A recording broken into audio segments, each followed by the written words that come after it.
La cuestión es que, desde luego, los límites entre estos tres universales no son nunca estables o fijos. La egaliberté puede servir como la idea hegemónica que nos permite identificarnos con nuestro rol social particular. Entre paréntesis, soy un artesano pobre, pero, precisamente como tal, participo en la vida de mi Estado-nación, como un ciudadano libre que posee los mismos derechos que los demás, cierra paréntesis, o como el exceso irreductible que desestabiliza todo orden social fijo. Lo que en el universo jacobino constituyó la universalidad desestabilizante del ideal que desencadenó el incesante proceso de transformación social, más tarde se convirtió en la ficción ideológica que permitió a cada individuo identificarse con su lugar específico en el espacio social. En términos hegelianos se presenta aquí la alternativa siguiente: el universal es abstracto, opuesto al contenido concreto, o concreto en el sentido en que yo experimento mi modo particular de vida social como la forma específica en que participo en el orden social universal. Lo que sostiene Balibar es que obviamente la tensión entre ambas universalidades es irreductible. El exceso de universalidad, ideal negativo, abstracta, su fuerza desestabilizadora, no puede nunca integrarse completamente a la totalidad armónica de una universalidad concreta, entre comillas. Sin embargo, existe otra tensión, la tensión entre los dos modos de la universalidad concreta, tensión que hoy parece más crucial, es decir, la universalidad real, entre comillas, de la globalización actual a través del mercado global supone su propia ficción hegemónica, o incluso ideal, de tolerancia multiculturalista, respeto y protección de los derechos humanos, democracia y otros valores por el estilo, supone también la propia universalidad concreta, entre comillas, pseudo-hegeliana, de un orden mundial cuyos rasgos universales, el mercado mundial, los derechos humanos y la democracia, permiten que florezcan diversos estilos de vida en su particularidad. Por lo tanto, inevitablemente surge una tensión entre esta posmoderna universalidad concreta, post-Estado-Nación, y la anterior universalidad concreta del Estado-Nación.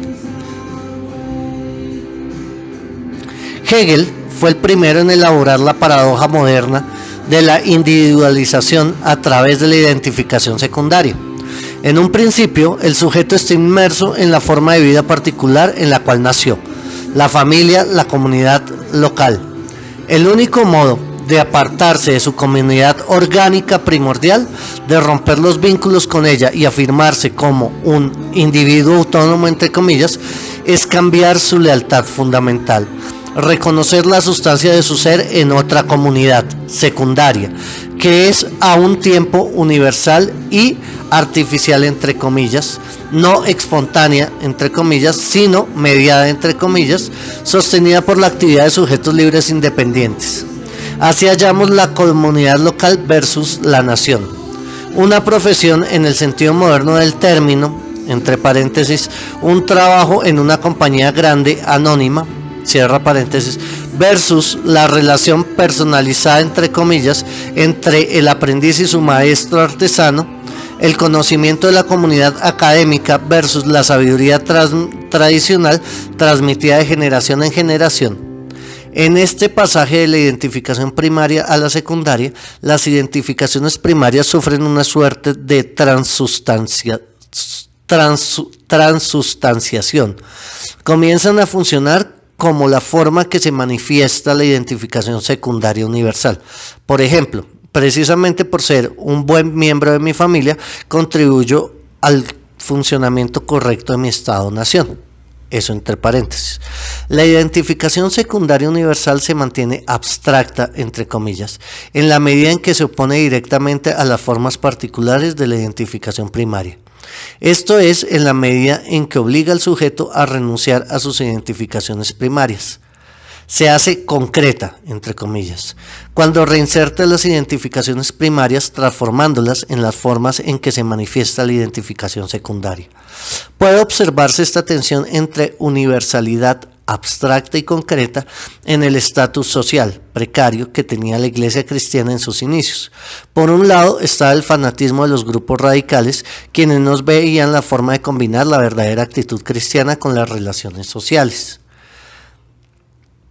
predominantes, constituyéndose por lo tanto en una seria amenaza para el orden social. Por el otro lado, había intentos de reconciliar a la cristiandad con la estructura de dominación existente, de manera tal que participar en la vida social y ocupar un lugar dentro de la jerarquía resultaba compatible con ser un buen cristiano. En realidad, cumplir con el rol social que le correspondía a cada uno no solo se consideraba compatible con el hecho de ser un buen cristiano, sino que incluso se percibía como una forma específica de cumplir con el deber universal de ser cristiano. Upa. En la era moderna, la forma social dominante del universal concreto es el Estado-nación, en tanto vehículo de nuestras identidades sociales particulares, esto es, determinada forma de vida social, entre paréntesis. Por ejemplo, ser obrero, profesor, político, campesino, abogado, cierra paréntesis, constituye la forma específica en que participo en la vida universal de mi Estado-nación. En lo que respecta a esta lógica de transustanciación que garantiza la unidad ideológica del Estado-nación,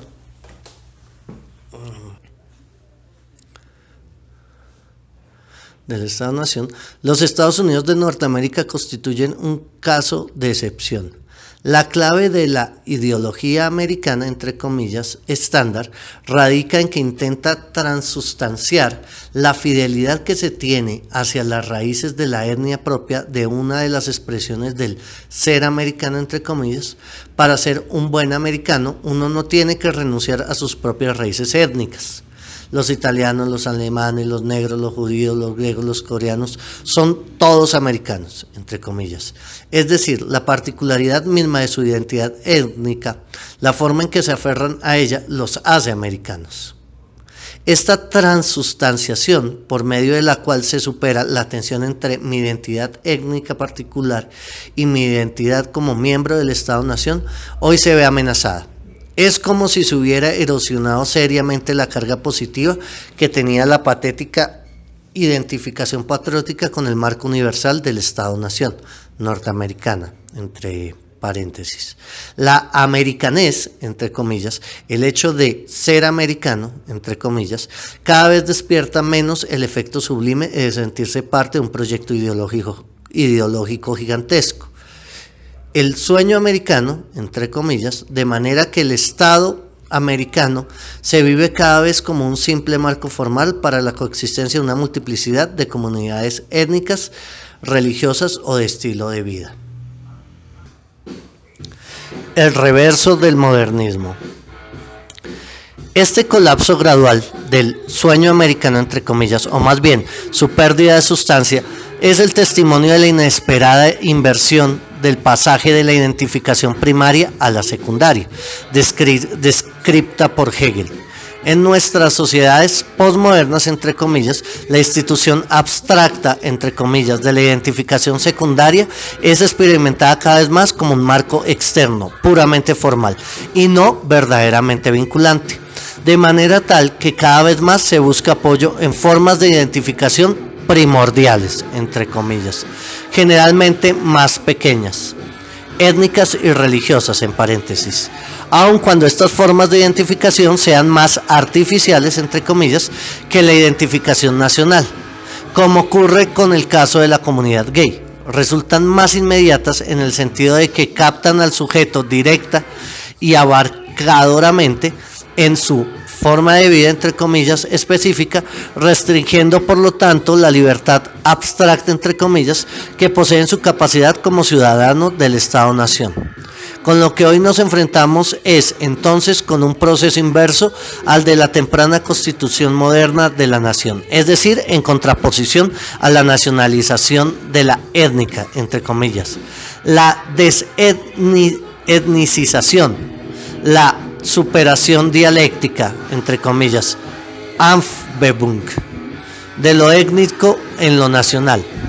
Actualmente estamos asistiendo a la etnicización de lo nacional, entre comillas, con una búsqueda renovada o reconstitución, en paréntesis, de las raíces étnicas. Sin embargo, la cuestión fundamental aquí es que esta regresión, entre comillas, de las formas de identificación secundarias a las primordiales, entre comillas, a las de identificación con comunidades orgánicas, ya está mediada, entre comillas. Se trata de una reacción contra la dimensión universal del mercado mundial y como tal ocurre en ese contexto. Se recorta contra ese trasfondo. Por tal motivo, lo que hallamos en este fenómeno no es una regresión, entre comillas, sino que se trata más bien de la forma en que aparece el fenómeno opuesto, en una suerte de negación de la negación. No es una regresión, sino que se trata más bien de la forma en que aparece el fenómeno opuesto, una suerte de negación de la negación. Es esta reafirmación de la identificación primordial, entre comillas, lo que señala que la pérdida de la unidad orgánico-sustancial se ha consumado plenamente. Para aclarar este punto, uno debería tener en cuenta lo que es tal vez la lección más importante de la política posmoderna. Lejos de ser una unidad natural, entre comillas, de la vida social, un marco equilibrado, una suerte de entelequia aristotélica anticipada por todos los desarrollos previos, la forma universal del Estado-Nación constituye un equilibrio precario, temporario, entre la relación con una cosa étnica en particular, el patriotismo pro patria mori, etc., eso entre paréntesis, y la función potencialmente universal del mercado. Por un lado, supera, entre comillas, las formas de identificación locales orgánicas en la identificación patriótica universal. Por otro lado, se postula como una suerte de límite pseudonatural de la economía de mercado, delimitando el comercio interno, entre comillas, del externo, entre comillas. La actividad económica, por tanto, se ve sublimada, ascendida al nivel de cosa étnica, legitimada como una contribución patriótica a la grandeza de la nación. Este equilibrio está permanentemente amenazado por ambos lados, tanto del lado de las formas orgánicas, entre comillas, previas de identificación particular, que no desaparecen simplemente, sino que continúan su vida subterránea, fuera de la esfera pública universal, como del lado de la lógica inmanente del capital, cuya naturaleza transnacional, entre comillas, es en sí misma indiferente a las fronteras del Estado-Nación. Las nuevas identificaciones étnicas fundamentalistas, entre comillas, entrañan una suerte de desublimación, entre comillas, es decir, la unidad precaria que es la economía nacional, entre comillas, sufre un proceso de desintegración en dos partes constitutivas. Por un lado, la función del mercado transnacional y por otro, la relación con la cosa étnica.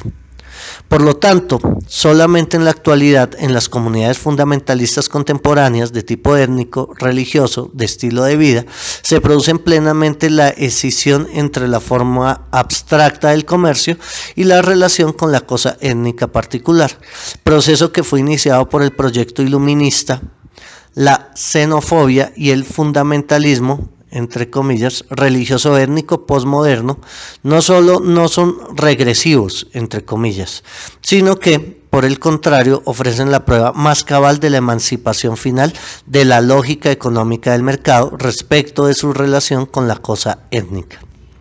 El esfuerzo teórico más alto de la dialéctica de la vida social está allí, no en describir el proceso de mediación de la inmediatez primordial, por ejemplo, como una comunidad orgánica, entre comillas, se desintegra hasta tomarse una sociedad individualista alienada, entre comillas, sino en explicar cómo este mismo proceso de mediación característico de la modernidad puede dar origen a nuevas formas de inmediatez orgánicas, entre comillas. La explicación estándar del pasaje de la Gemeinschaft, Gemeinschaft a la Gesellschaft debería, por lo tanto, ser complementada con una descripción de cómo este proceso en el que la comunidad se torna sociedad da origen a distintas formas de comunidades nuevas, mediadas, entre comillas, por ejemplo, las comunidades de estilo de vida, entre comillas. El multiculturalismo, por fin. ¿Cómo se relaciona entonces el universo del capital con la forma del Estado-nación en nuestra era de capitalismo global? Tal vez esta relación sea mejor denominada autocolonización. Con el funcionamiento multinacional del capital, ya nos hallamos frente a la oposición estándar entre metrópolis y países colonizados. La empresa global rompe el cordón umbilical que la une a su nación materna y trata a su país de origen simplemente como otro territorio que debe ser colonizado. Esto es lo que perturba tanto al populismo de derecha con inclinaciones patrióticas desde Le Pen hasta Buchanan. El hecho de que las nuevas multinacionales tengan hacia el pueblo francés o norteamericano exactamente la misma actitud que hacia el pueblo de México, Brasil o Taiwán. ¿No hay una especie de justicia poética en este giro autorreferencial? Hoy el capitalismo global, después del capitalismo nacional y de su fase colonialista internacionalista, entra ya nuevamente una especie de negación de la negación.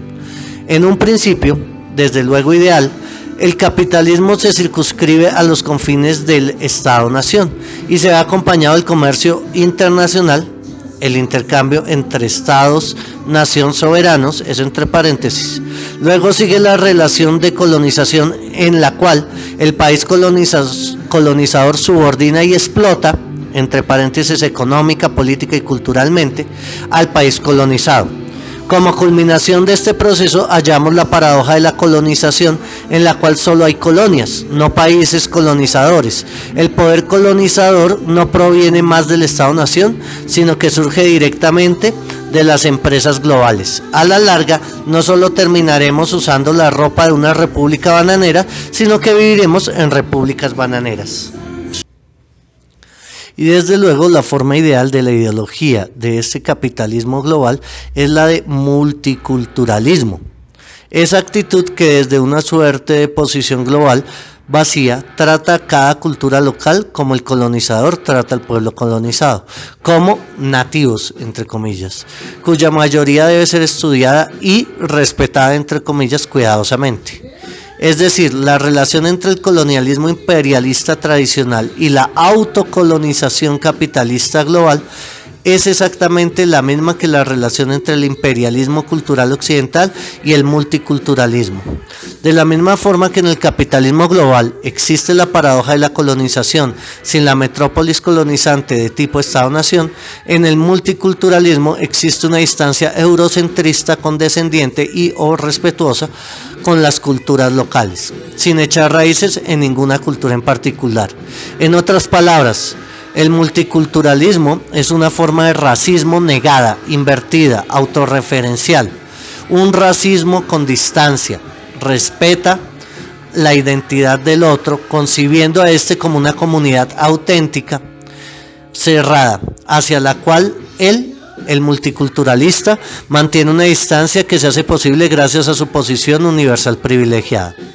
El multiculturalismo es un racismo que vacía su posición de todo contenido positivo. El multiculturalismo no es directamente racista, no opone al otro los valores particulares de su propia cultura, pero igualmente mantiene esta posición como un privilegio, como un privilegiado punto vacío de universalidad, desde el cual uno puede apreciar y despreciar adecuadamente las otras culturas particulares. El respeto multiculturalista por la especificidad del otro es precisamente la forma de reafirmar la propia superioridad.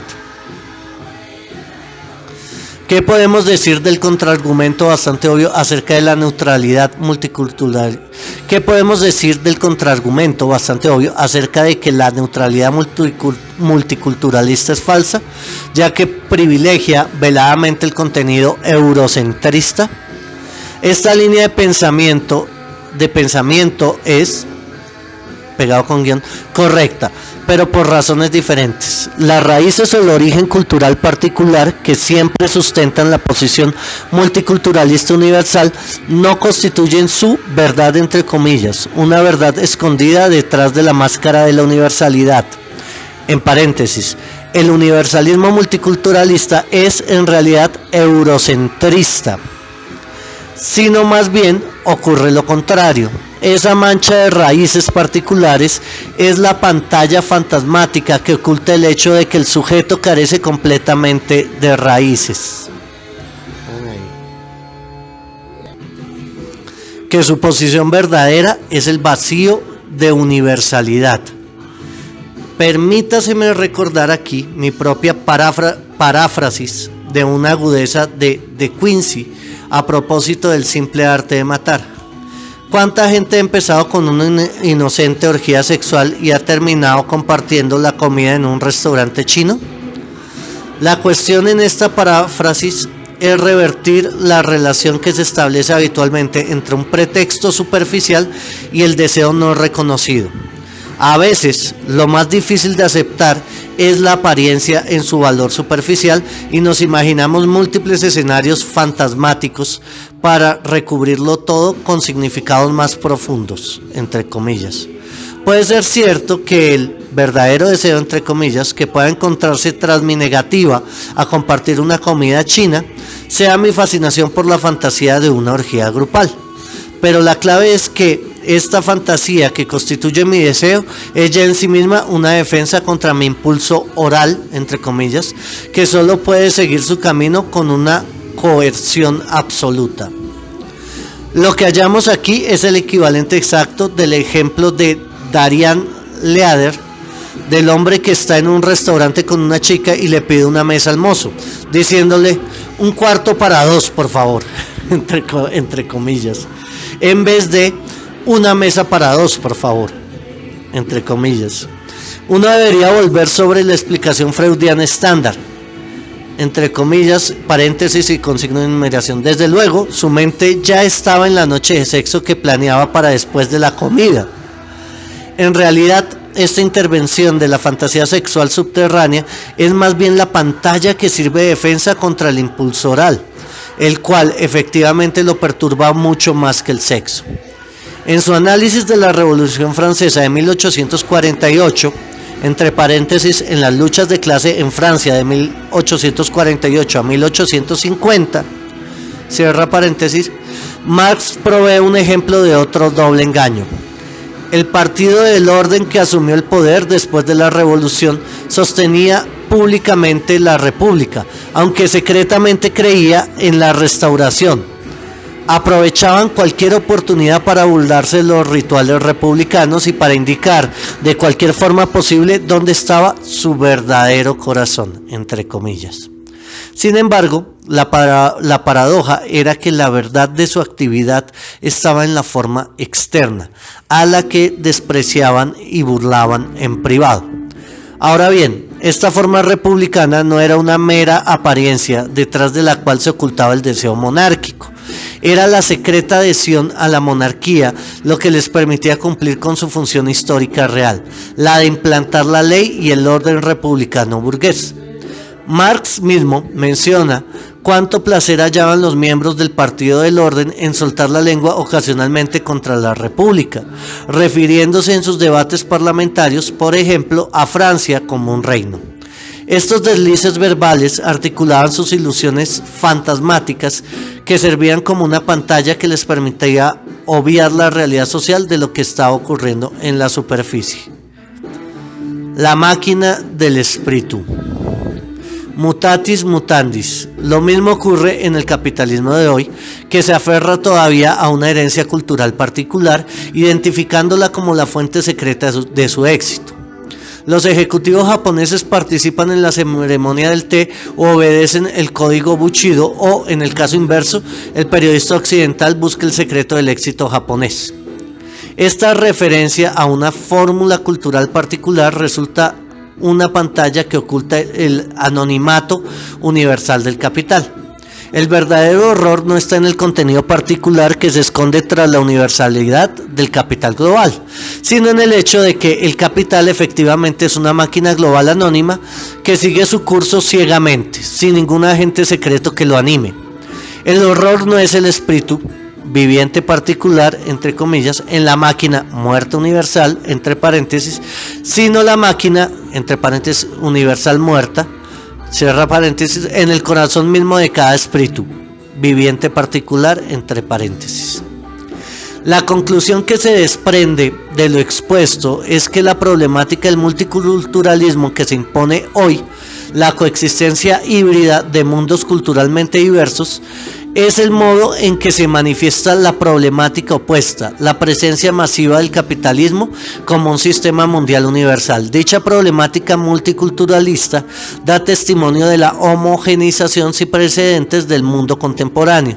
Es como si, dado que el horizonte de la imaginación social ya no nos permite considerar la idea de una eventual caída del capitalismo, entre paréntesis se podría decir que todos tácitamente aceptan que el capitalismo está aquí para quedarse, cierra paréntesis, la energía crítica hubiera encontrado una válvula de escape en la pelea por diferencias culturales que dejan intacta la homogeneidad básica del sistema capitalista mundial. Entonces nuestras batallas electrónicas giran sobre los derechos de las minorías étnicas, los gays y las lesbianas, los diferentes estilos de vida y otras cuestiones de ese tipo, mientras el capitalismo continúa su marcha triunfal. Hoy la teoría crítica, bajo el atuendo de crítica cultural, entre comillas, está ofreciendo el último servicio al desarrollo irrestricto del capitalismo al participar activamente en el esfuerzo ideológico de hacer invisible la presencia de este en una típica crítica cultural, entre comillas, posmoderna. La mínima mención del capitalismo en tanto sistema mundial tiende a despertar la acusación de esencialismo, entre comillas, fundamentalismo y otros delitos. Aquí la estructura es la de un síntoma. Cuando uno se encuentra con un principio estructurador universal, automáticamente siempre supone, en principio precisamente, que es posible aplicarlo a todos sus elementos potenciales y que la no realización empírica de dicho principio es una mera cuestión de circunstancias contingentes. Un síntoma, sin embargo, es un elemento que, aunque la no realización del principio universal en él parezca depender de circunstancias contingentes, tiene que mantenerse como una excepción, es decir, como el punto de suspensión del principio universal. Si el principio universal se aplicara también a ese punto, el sistema universal en sí mismo se desintegraría, como ya se sabe en los fragmentos sobre la sociedad civil de filosofía del derecho. Hegel demostró que en la sociedad civil moderna, la extensa plebe, Poebel, no es un resultado accidental de una mala administración social, de medidas gubernamentales inadecuadas o de la mala suerte en el plano económico. La dinámica estructural propia de la sociedad civil necesariamente da origen a una clase que está excluida de los beneficios de la sociedad civil, una clase que está privada de derechos humanos elementales y consecuentemente tampoco tiene deberes hacia la sociedad. Se trata de un elemento dentro de la sociedad civil que niega su principio universal, una especie de no razón inherente a la razón misma. En pocas palabras, su síntoma. ¿Acaso hoy no asistimos al mismo fenómeno e incluso en forma más aguda cuando observamos el crecimiento de una subclase excluida, a veces por generaciones, de los beneficios de la sociedad democrático-liberal próspera? Las excepciones, entre comillas, actuales, los sin techo, los que viven en guetos, los desocupados permanentes, son el síntoma del sistema universal del capitalismo tardío. Constituyen una evidencia permanente en aumento que nos recuerda cómo funciona la lógica inmanente del capitalismo tardío. La verdadera utopía capitalista consistía en creer que se puede, en principio al menos, aunque a largo plazo, acabar con esta excepción a través de medidas apropiadas. Para los liberales progresistas, la acción afirmativa; para los conservadores, el retorno a la autoconfianza y los valores de la familia. ¿Acaso la idea de una coalición de amplio espectro no es una utopía parecida? Es decir, la idea de que en algún futuro utópico todas las luchas progresistas por los derechos de los gays y las lesbianas, los de las minorías étnicas y religiosas, la lucha ecológica, la feminista y otras, se unirán en una cadena de equivalencias comunes, cadena de equivalencias entre comillas. La complejidad empírica de la situación jamás se unirán las luchas particulares progresistas, entre comillas, que siempre habrá cadenas de equivalencias equivocadas, entre comillas, por ejemplo, el encadenamiento de la lucha por la identidad étnica afroamericana con la ideología homofóbica y patriarcal, sino que el surgimiento de encadenamientos equivocados, entre comillas, está en el principio estructurador mismo de la política progresista, entre comillas, de establecer cadenas de equivalencias, entre comillas. Es la represión del papel clave que desempeña la lucha económica lo que mantiene el ámbito de las múltiples luchas particulares, con sus continuos desplazamientos y condensaciones. La política de izquierda, que plantea cadenas de equivalencias entre las diversas luchas, tiene absoluta correlación con el abandono silencioso del análisis del capitalismo en tanto sistema económico global y con la aceptación de las relaciones económicas capitalistas como un marco incuestionable. La falsedad del liberalismo multiculturalista elitista reside, por lo tanto, en la tensión entre contenido y forma que ha caracterizado al primer gran proyecto ideológico de universalismo tolerante, el de la masonería.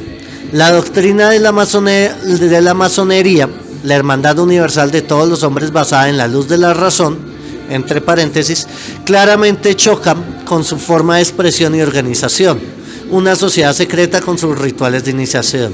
Es decir, la forma de expresión y de articulación de la masonería no deja traslucir su doctrina positiva. Análogamente, la actitud liberal, políticamente correcta, que se percibe a sí misma como superadora de las limitaciones de su identidad étnica. Ser ciudadano del mundo, sin ataduras a ninguna comunidad étnica en particular. Funciona en su propia sociedad como un estrecho círculo elitista de clase media alta que se opone a la mayoría de la gente común, despreciada por estar atrapada en los reducidos confines de su comunidad o etnia. Por una superación izquierdista de la ley. ¿Cómo reacciona entonces la izquierda, que es consciente de esta falsedad del multiculturalismo posmoderno? Su reacción asume la forma de lo que Hegel denominó juicio infinito. El juicio que postula la identidad especular de dos términos totalmente incompatibles. El ejemplo más conocido de Hegel está en su Fenomenología del Espíritu, en el apartado sobre la frenología. ¿El espíritu es un hueso? No, el espíritu es un hueso. El juicio infinito que condensa esta reacción es Adorno, el teórico crítico elitista más sofisticado.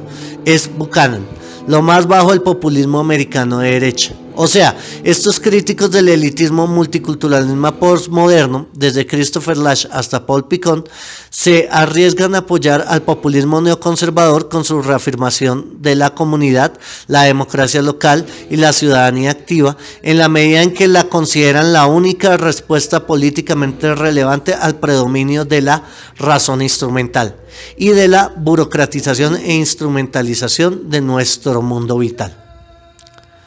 Desde luego, resulta fácil desechar el populismo actual acusándolo de ser una formación reactiva nostálgica, en contra del proceso de modernización y como tal intrínsecamente paranoica, que busca una causa externa de malignidad, un agente secreto que pulse las cuerdas y por lo tanto resulte responsable de las aflicciones que produce la modernización. Los judíos, el capital internacional, los gerentes multiculturalistas apátridas, la burocracia del Estado, etc. La cuestión está en que concebir este nuevo populismo como una nueva forma de falsa transparencia, que lejos de representar un serio obstáculo a la modernización capitalista, allana el camino para ella. En otras palabras, en vez de lamentar la desintegración de la vida comunitaria debido al impacto de las nuevas tecnologías, resulta mucho más interesante analizar cómo el progreso tecnológico en sí mismo da origen a nuevas comunidades que gradualmente se naturalizan, como el caso de las comunidades virtuales. Lo que estos defensores izquierdistas del populismo no perciben es que el populismo actual, lejos de constituir una amenaza al capitalismo global, resulta un producto propio de él. Paradójicamente, los verdaderos conservadores hoy son los teóricos críticos de izquierda que rechazan tanto el multiculturalismo liberal como el populismo fundamentalista. Son aquellos que perciben claramente la complicidad entre el capitalismo global y el fundamentalismo étnico. Apuntan hacia el tercer dominio que no pertenece ni a la sociedad de mercado global ni a las nuevas formas de fundamentalismo étnico. Se trata del dominio de lo político. El espacio público de la sociedad civil, de la ciudadanía responsable y activa, de la lucha por los derechos humanos, la ecología, etc. Sin embargo, el problema es que la forma del espacio público está cada vez más amenazada por la embestida de la globalización. Por lo tanto, no se puede simplemente volver a dicho espacio o revitalizarlo. Para evitar malentendidos, no planteamos la vieja perspectiva económico-esencialista, según la cual, en el caso de Inglaterra, hoy, la victoria laborista no cambió verdaderamente nada y como tal es aún más peligrosa que seguir con el gobierno Tory, ya que da origen a la impresión equívoca de que hubo un cambio. Hay muchas cosas que el gobierno laborista puede conseguir, puede contribuir en gran medida a pasar del tradicional patrioterismo inglés pueblerino a una democracia liberal más iluminista, con un sentido mucho más fuerte de la solidaridad social, desde la salud hasta la educación, del respeto por los derechos humanos, en sus diversas formas, desde los derechos de las mujeres hasta los de los grupos étnicos. Se debería usar la victoria laborista como un incentivo para revitalizar las diversas formas de lucha por la égalité. Con la victoria electoral socialista en Francia, la situación es aún más ambigua, ya que el programa de Jospin contiene efectivamente algunos elementos que se oponen frontalmente a la lógica del capital, aun cuando el cambio no es sustancial sino apenas el rostro de un nuevo comienzo. El mero hecho de que la situación sea percibida por la mayoría de la población como un nuevo comienzo abre el espacio para rearticulaciones políticas e ideológicas. Como ya hemos visto, la elección fundamental de la dialéctica de la ideología es que las apariencias efectivamente cuentan. De cualquier forma, la lógica del capital post-Estado-Nación se mantiene como lo real, que acecha desde el fondo. Entre tanto, las tres reacciones fundamentales de la izquierda al proceso de globalización parecen inapropiadas. El multiculturalismo liberal, el intento de aceptar el populismo distinguiendo detrás de su apariencia fundamentalista la resistencia contra la razón instrumental y el intento de mantener abierto el espacio de lo político, aunque este último parte de una visión correcta de la complicidad entre multiculturalismo y fundamentalismo, evita la pregunta crucial: ¿cómo hacemos para reinventar el espacio político en las actuales condiciones de globalización? La politización del conjunto de luchas particulares que deja intacto el proceso global del capital claramente resulta insuficiente, lo que significa que uno debería rechazar la oposición que se presenta como el eje principal de la lucha ideológica dentro del marco de la democracia liberal del capitalismo tardío. La tensión entre la abierta tolerancia liberal universalista post-ideológica y los nuevos fundamentalismos particularistas en oposición al centro liberal que se presenta a sí mismo como neutral y posideológico. Respetuoso de la vigencia de la ley, debería reafirmarse el antiguo tópico izquierdista acerca de la necesidad de suspender el espacio neutral de la ley. Desde luego, tanto la derecha como la izquierda tienen su propia forma de considerar la suspensión de la ley, teniendo en cuenta un interés más alto o más importante.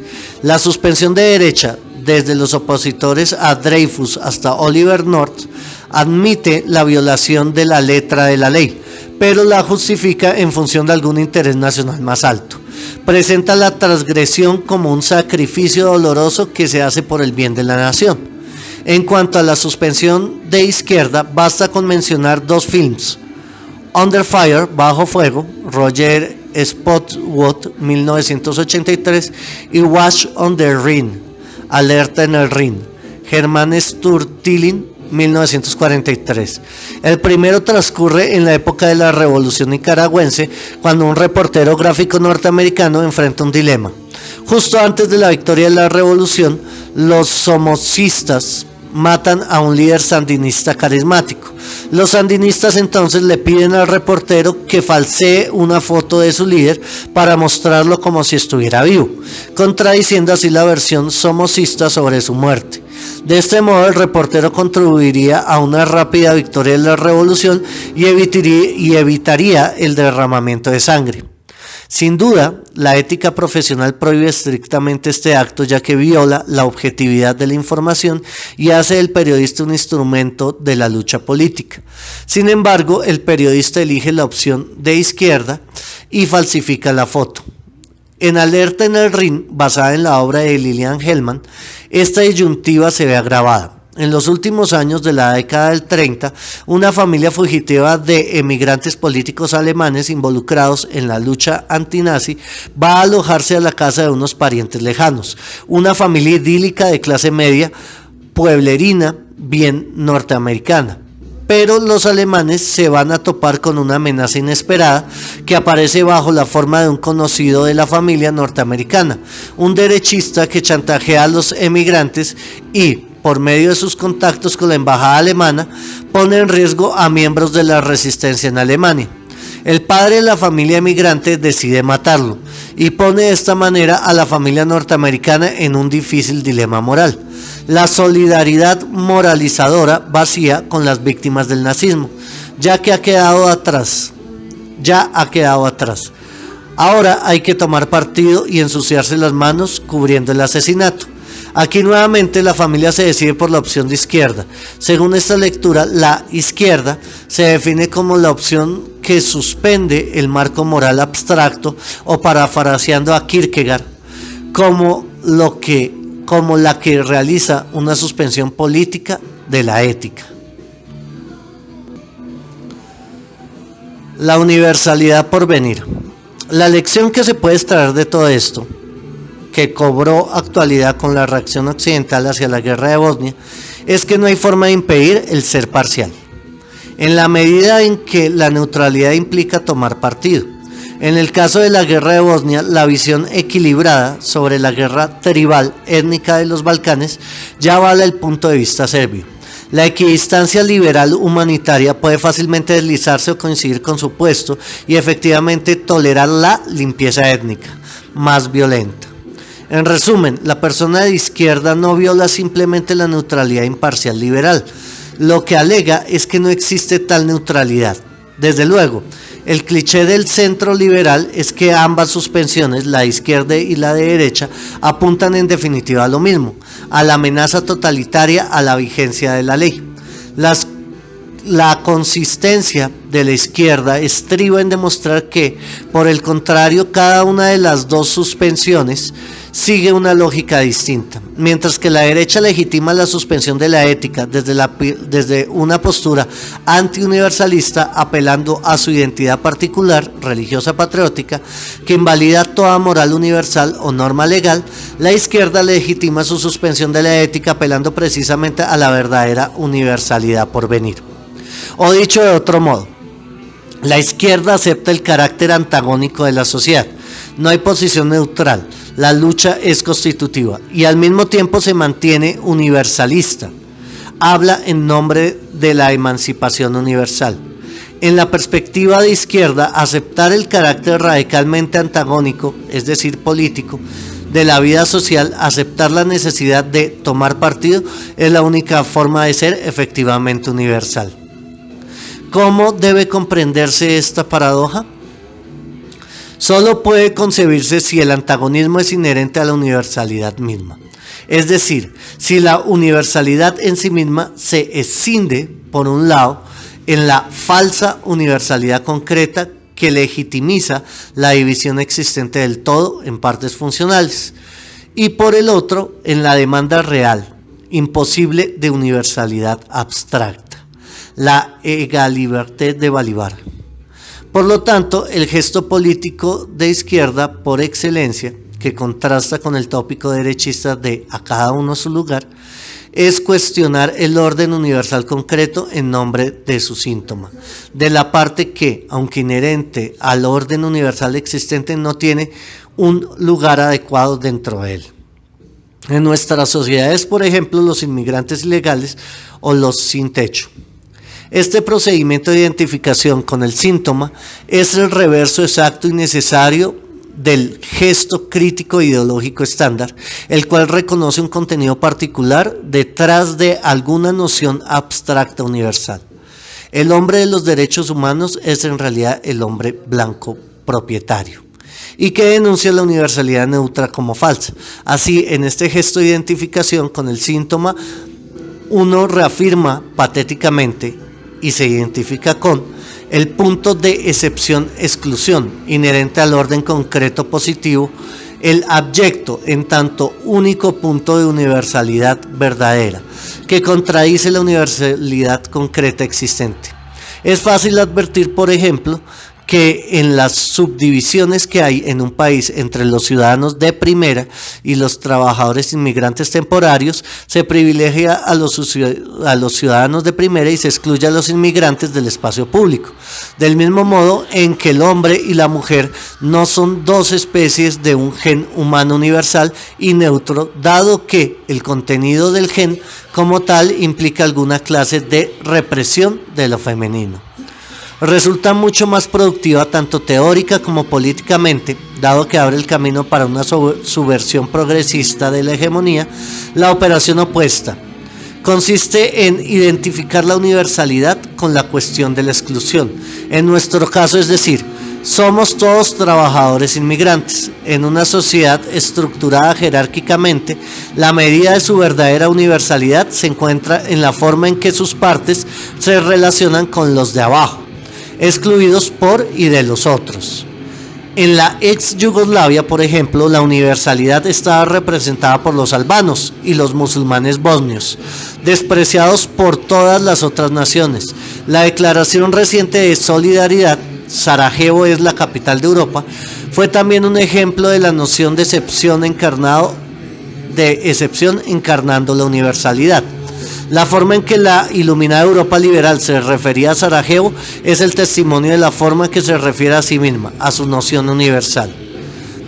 Esta afirmación de la universalidad del antagonismo no implica en modo alguno que en la vida social no hay diálogo, solo guerra. Los de derecha hablan de una guerra social o sexual, mientras los de izquierda hablan de lucha social o de clase. Hay dos variaciones posibles para la infame declaración de Joseph Goebbels: cuando oigo la palabra cultura busco mi pistola. Una es: cuando oigo la palabra cultura busco mi chequera, pronunciada por el cínico productor cinematográfico del film Mépris, el desprecio de Godard. La inversa, izquierdista iluminada: cuando oigo la palabra revólver busco la cultura. Cuando hoy un peleador callejero neonazi oye la palabra cultura occidental cristiana, busca su revólver para defenderla de los turcos, los árabes, los judíos, destruyendo así lo que se propone defender. El capitalismo liberal no tiene necesidad de semejante violencia directa. El mercado realiza la tarea de destruir la cultura de una forma mucho más sutil y eficaz, en oposición a estas dos actitudes. El iluminismo de izquierda se define por la apuesta a que la cultura pueda servir como un arma eficiente contra el revólver. El estallido de la violencia brutal es una suerte de passage al acto que echa raíces en la ignorancia del sujeto y como tal se puede contrarrestar con la lucha que tiene como forma principal de conocimiento reflexivo. Fin.